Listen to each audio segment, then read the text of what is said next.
Hi, my name is Jeremy DeVito.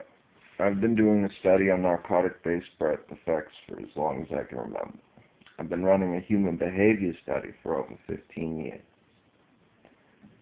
So I was basically going to point out the narcotic-based birth defect awareness. So the government's been working on this, I think, since the 60s. It goes back to even ancient Chinese philosophy and opium studies, and etc. Now the government utilizes crack and methamphetamines and whatever debilitator they can use. All these things do is just they alter the depth of the fault line. And basically, if you believe in a creationism in the body of nothing with an absolute point of everything, and you basically see the depth of the fault lines overlapping the body of nothing and the individual self. Something to do with free will, I guess. Or the depths of free will. See, I was born on acid, cocaine, and probably a few other substances, and I've met many others. And the points of relativity are downright amazing. But I've noticed each one has a genetic limitation in basically sole understanding of the entire matter. Basically, their natural depth seems to be genetically based.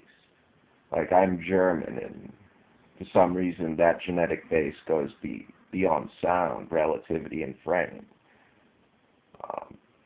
I've seen other acid-based birth defects whose genetic limitations are much shorter, and their intelligence delves off into emotional ignorance. Usually they get lost in love or hate somewhere, and eventually they self-retard. It's actually sad. But because the government uses these for populist control, which they justify, in which they know criminals will utilize these things for frame control, so they let the criminals suffer these birth defects so they can just overlap the entire matter. And criminals sort of sit on that concept. Psychology has only come so far to say or accept hypersensitive nervous system. But I've noticed these things just with a hypersensitive nervous system, just like in opium studies, there's a frame control, a sound control. And in language, I mean, that's the whole point of the Tower of Babel in the Bible is language control or a language barrier. So sound, frame, and relativity control is utilized on these things. It's like a 3-1 to watch. And most of these people aren't allowed outside these realities. They aren't even allowed a reality from the moment they're born. The second the drug is conceived in the womb, these narcotic-based birth defect children are pretty much erased from the allowance of their lives. And the problem is creationism. If you believe in creationism as a living entity, that has antibodies. Lies aren't warranted. Death is already decided on. Life is already absolute elsewhere in this creation. Humanity acts as if it has the ability to judge and create worse scenarios, but these scenarios and certain beliefs are already understood, already pre-calculatable, already pre-predictable. They haven't done anything spectacular.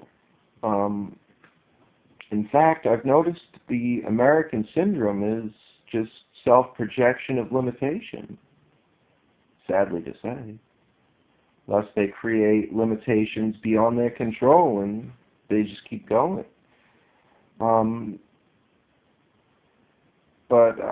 Speaking from experience of 28 years and at least a really good digging 15-year study, I mean, I've even forgotten and remembered everything. And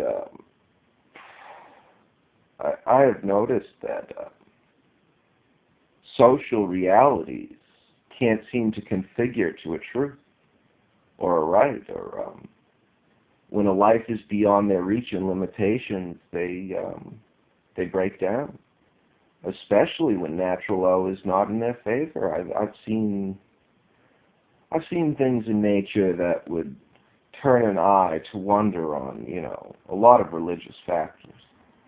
So I'm never surprised if I ever see a oddly timed miracle, no matter how minute it is.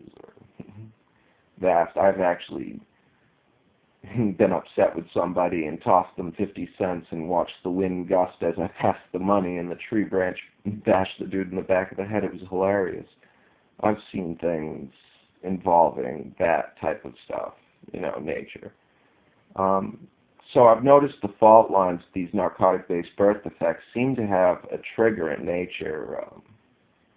Nature's allowance in death or something, that they're cared for, that they're known, like something out there knows what we are, what the problem is, where the fault lines are. I mean, even the government's on universal other studies, so I'm sure they are more than well aware that another life form is well aware of all our lives, that we're sort of bound by the unresolved truths and divisions of civilization. So I'm never worried there, but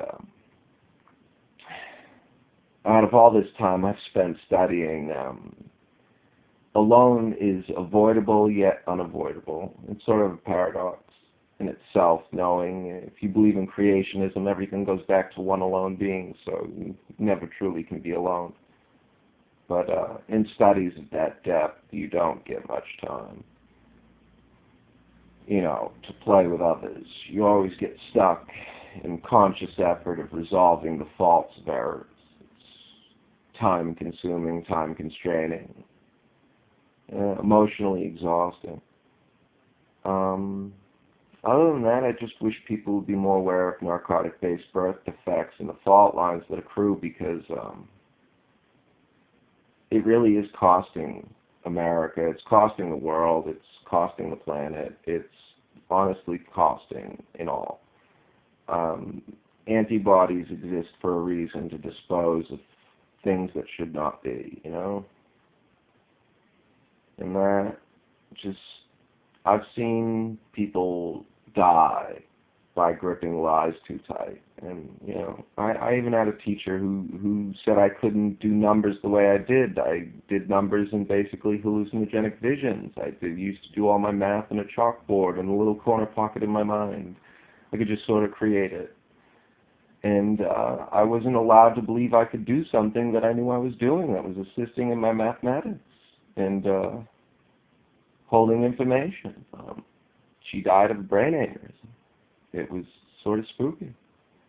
I've seen many things in points of relativity in sound and frame like that, in which death sort of creeps its ugly hand.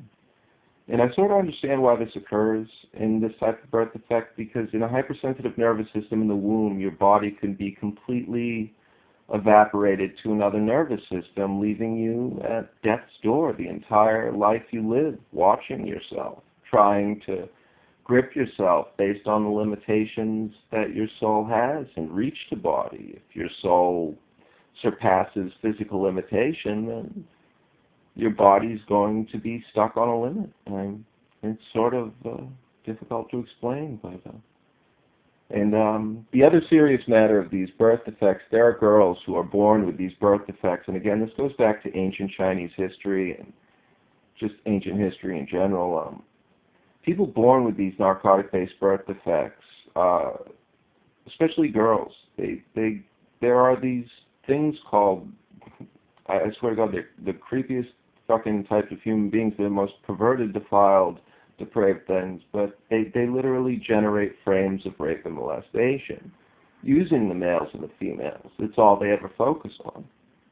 It's actually disgusting, and the authorities don't keep up with these fault lines, and the FBI doesn't even bother to inform them. The government has no interest in letting people know where their real count is.